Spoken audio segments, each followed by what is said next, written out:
여러분 안녕하세요. 이야기하는 남자 아이겠습니다. 6년 만에 우리 곁으로 돌아온 겨울왕국2. 전국의 공주님들에게 엘사 열풍을 불어왔던 겨울왕국의 후속작 겨울왕국2가 다시 한번 엘사 열풍을 일으킬 수 있을지 지금부터 리뷰를 시작해보려고 하는데요. 크게 4가지를 말씀드리려고 합니다. 첫 번째는 간략한 줄거리, 두 번째는 1편과의 차이점, 세 번째는 1편을 안 보셨거나 본지 너무 오래돼서 기억이 안 나시는 분들을 위해 이건 알고 보는 것이 좋다. 그리고 마지막으로 제가 오늘 자막과 더빙을 다 봤습니다. 자막과 더빙의 차이점을 말씀드리도록 하겠습니다. 일단 줄거리부터 간략하게 소개해드리도록 하겠습니다. 하지만 영화 보실 분들을 위해서 현재 공개된 트레일러 영상을 기반으로만 설명을 드리고 결정적인 스포는 없이 진행할 예정이니 참고하시기 바라겠습니다. 32여 년 전 옛날 북쪽에 있는 노돌드라라는 곳에는 신비한 정령들이 있는 마법의 숲이 있었습니다. 그리고 엘사와 안나의 아빠인 아그나르 왕은 그녀들에게 어릴 때 자신이 경험했던 이야기를 들려주죠. 하지만 아렌델과 노돌드라는 어떤 잘못으로 인해서 다투게 되고 마법의 숲은 안개로 덮여버린 채 그 누구도 들어가거나 나올 수 없게 돼버립니다. 그리고 물, 불, 바람, 땅의 정령들도 자취를 감추고 말죠. 그리고 시간이 흘러서 평화롭게 지내던 엘사에게 어느 날 정체를 알 수 없는 소리가 들려오기 시작합니다. 오직 그녀에게만 말이죠. 그리고 그 목소리를 따르던 엘사는 그만 잠들어 있던 4개의 정령들을 깨우고 맙니다. 바로 불, 바람, 땅의 정령들이었죠. 위험을 감지한 트롤들이 찾아오고 헤비 할아버지는 정령들이 깨어나서 아렌델이 위험에 빠지게 됐다고 말합니다. 이 모든 것을 바로잡기 위해 엘사는 자신을 부르는 소리를 찾아 떠나려고 하고 그녀를 돕기 위해 안나는 다시 한번 나서게 됩니다.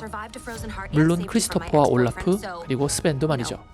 아무도 들어갈 수 없었던 마법의 숲이 엘사에 의해 열리게 되고 그곳에서 알 수 없는 사람들을 만나게 됩니다. 하지만 마찬가지로 그들도 마법을 쓰는 엘사 일행이 신기할 따름입니다. 거대한 마법의 비밀과 정령들이 있는 마법의 숲에서 모험을 하게 되는 엘사와 안나. 결국 엘사는 자신에 대한 비밀과 부모님의 죽음에 얽힌 비밀, 그리고 과거의 두 나라에 있었던 진실을 마주하기 위해 나아가기 시작합니다. 과연 감춰져 왔던 비밀, 숨겨왔던 진실은 무엇일까요? 이 영화에서는 전작에서 설명되지 않았던 비밀들을 모두 알려주고 있습니다. 심지어 겨울왕국 1편 오프닝에 나왔던 알 수 없는 노래가 왜 나왔는지까지도 말이죠. 이 모든 것이 궁금하시다면 극장으로 가셔서 재밌게 즐기시면 좋겠네요. 보시는 분마다 차이는 있겠지만 제 개인적으로 1편을 한 단어로 정리해본다면 갈증이라고 생각됩니다. 하고 싶지만 할 수 없는 것에 대한 내면의 갈증 말이죠. 엘사는 자신의 커지는 능력을 계속 감추고 살아왔고 한순간에 사람들 앞에서 그게 무너져버리고 말죠. 놀라서 달아난 엘사는 처음에는 당황하지만 그동안 감춰오기만 했던 자신의 능력을 마음껏 쏟아냅니다. 그동안 얼마나 답답했을까요? 그동안 이 정도의 힘을 누르고 살았으니 말이에요. 안나에게도 갈증이 있었죠? 바로 언니와 친하게 지내는 것입니다. 하지만 어떤 이유에선지 언니는 자신을 피하기만 하고 부모님도 일찍 떠나버리고 말죠. 그 사랑에 대한 갈증이 첫날 만난 한스와의 결혼 약속으로 이어지죠. 심지어 올라프마저도 눈사람이 가질 수 없는 여름에 대한 갈증이 있습니다. 그러면 이번 2편을 한 단어로 정리한다면 뭘까요? 제 개인적으로는 변화라고 생각되네요. 실제로 영화를 보다 보면 체인지나 트랜스포메이션 같은 단어들이 나오기도 합니다. 엘사는 여왕으로서 안정적인 생활을 하고 싶어 하지만 한편으로는 정체를 알 수 없는 소리에 이끌려 자신의 참 모습을 찾아 떠나게 됩니다. 이건 그녀의 삶 자체가 바뀌어버리는 변화를 가져오죠. 대부분 사람들은 변화를 두려워하거나 아니면 호기심에 가득 찬 시선으로 바라보죠. 하지만 안나는 변화를 두려워하지도 호기심에 들떠하지도 않습니다. 그녀는 그저 사랑하는 사람들만 곁에 있다면 아무 문제가 되지 않는다는 가치관을 보여줍니다. 하지만 그런 그녀에게조차도 변화는 찾아오죠. 그리고 이 영화에서는 왜 엘사에게 있는 마법이 안나에게는 없는지도 나오게 됩니다. 1편에서 막 태어났던 올라프는 이제 사춘기가 온 분위기입니다.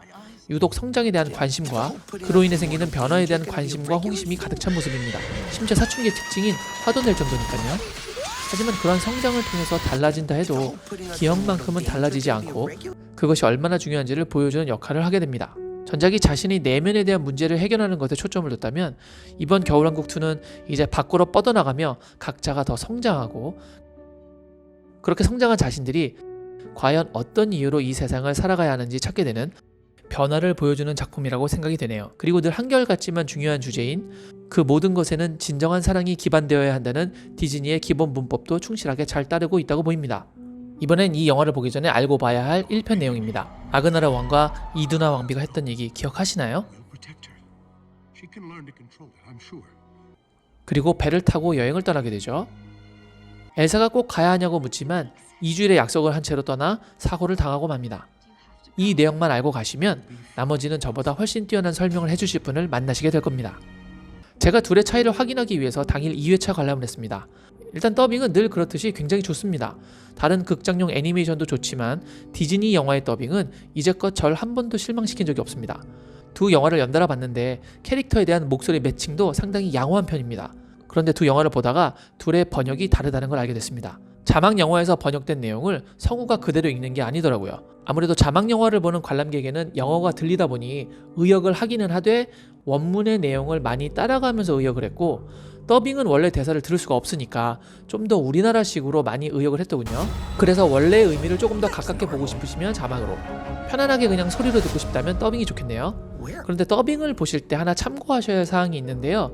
이게 더빙이다 보니까 아이들 관람객이 좀 있습니다. 아무래도 아이들이다 보니 상영 중에 이런저런 얘기들 좀 하더라고요. 저야 더빙 이전에 자막을 먼저 본 상태라서 크게 상관은 없었지만 이런 부분에 예민하신 분들은 이런 상황이 발생할 수도 있다는 걸 참고하시면 좋을 것 같습니다. 그리고 이 영화가 끝나고 정말 이제 한참을 기다리시면 쿠키 영상을 보실 수 있습니다. 그럼 이 쿠키 영상을 꼭 봐야 하느냐? 마블 영화를 보다 보면 간혹 쿠키 영상이 2개 나오는 경우가 있죠. 한 개는 다음에 나올 영화와 연결되는 굉장히 중요한 쿠키 영상이고, 다른 하나는 그냥 가벼운 내용이잖아요. 이번 겨울왕국의 쿠키 영상은 아마 좀 가벼운 내용이 아닌가 그렇게 생각이 되네요. 지금까지 겨울왕국2에 대한 간단한 리뷰였습니다. 제가 준비한 영상이 마음에 드셨다면 구독과 좋아요, 알림 설정 부탁드리면서 오늘 영상은 이만 마무리하도록 하겠습니다. 그럼 여러분 안녕히 계세요. 역시 I guess.